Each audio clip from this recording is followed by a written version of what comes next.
MSU cheerleading uniform. My childhood bedroom was close enough to the stadium to hear them say it's a beautiful day for football on crisp fall Saturdays, and that well-loved uniform grew well-worn long before it was too small. For as long as I can remember, I have bled green and white. I went to football games. I tailgated with my friends and family. I attended and received my degree from this university. I have loved this place for so long.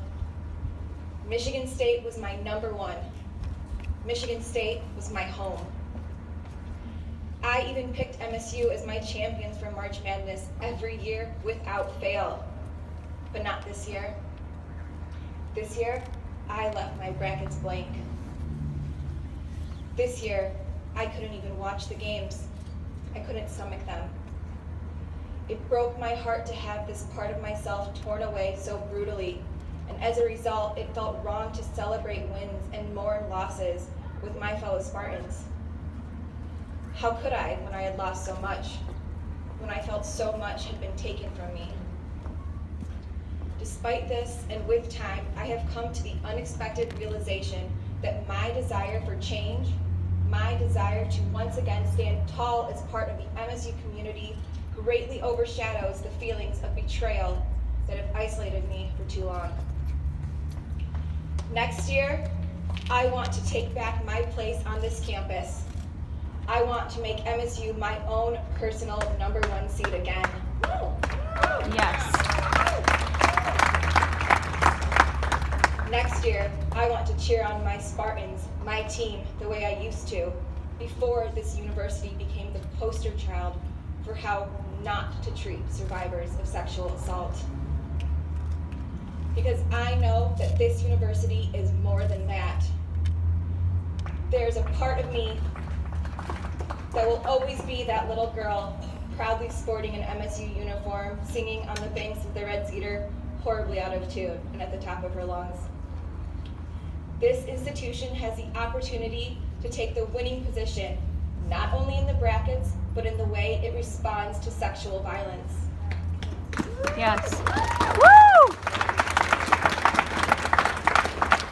The unfortunate truth remains that up until now, MSU's Board of Trustees and interim president have only shown the world the wrong way to respond.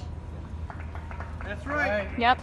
Nothing can describe the disappointment of putting your trust in an institution for your entire life, only to have it let you down.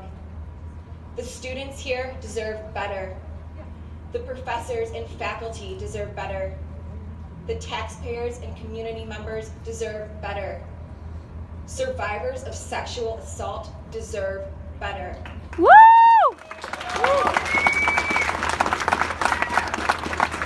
This rally, what we are doing today, is about more than just begging the board and Engler to resign. Today, we are asking our community, our state, our country, and our world to reconsider the way we treat survivors, the way we think about sexual misconduct and violence, and the actions we take as a result. 4 years ago this month, I reported a sexual assault that occurred on MSU's campus. I had dreams of becoming a doctor. I had experience in the medical field. I was an educated adult with first-hand knowledge of what was appropriate in a doctor's office and what was not. I was sure that what had happened to me was wrong, but going up against that monster was like going up against a giant. I could not get past those walls, those office walls, plastered with photos of little girls in leotards. I cannot get past the feeling that I might not be alone in this story. The reputation of the man who assaulted me made me afraid. It made me afraid to report, afraid of how I would be received. But the thought of that man hurting anyone else was more terrifying than the fear of being discredited and silenced. Woo! So, with the support of a few close friends who listened to my story and comforted me while I made sense of what happened, I filed my report. Equipped with the truth, I recounted the details of my assault to the necessary parties. That should have been enough. Yep. I turned to MSU in my moment of need, the school I loved and trusted, and walked away feeling worthless, small, and disposable. I asked for a hand to help me up, and instead I was pushed right back down to the ground. I have spent the last 4 years working to reconcile what happened during that investigation. 4 years of anxiety attacks, 4 years of waking up with knots in my stomach and bricks on my chest, 4 years of reliving the details over and over, 4 years of questioning and sometimes doubting my own worth, and I am just one of hundreds. Since going public, other survivors on this very campus have come to me with their stories. Some of them were also failed by the Title IX office. Others haven't even felt comfortable filing a report. Let me repeat that. There are men and women on this campus who do not feel safe reporting. No!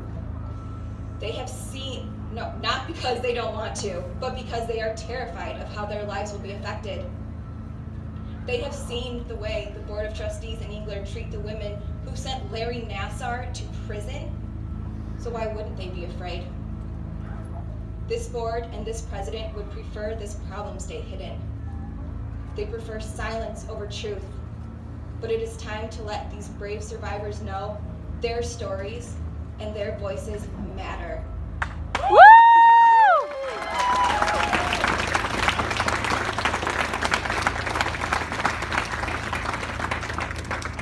For too long, this campus has turned a blind eye to sexual assault. It cannot be allowed to continue. This vicious cycle must end now. Woo!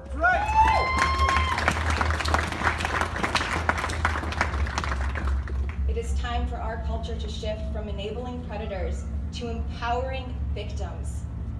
It is clear that MSU's current Board of Trustees and interim president do not take survivors of sexual assault seriously. They do not care about real change enough to truly listen. Their bottom line is money, and they have made that abundantly clear. Yep. Yep. That's right. The board promised to involve the public in the interim president selection process, but instead ignored outside voices and quickly appointed Engler.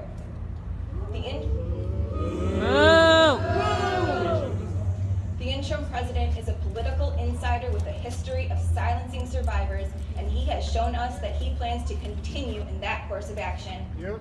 Yep. Since the time of his appointment, John Engler has bullied, shamed, and re-victimized survivors. He has been instrumental in the active resistance against positive growth at Michigan State University. That is not my president. That is not my board, and they have proven that they are unfit to be yours. Woo!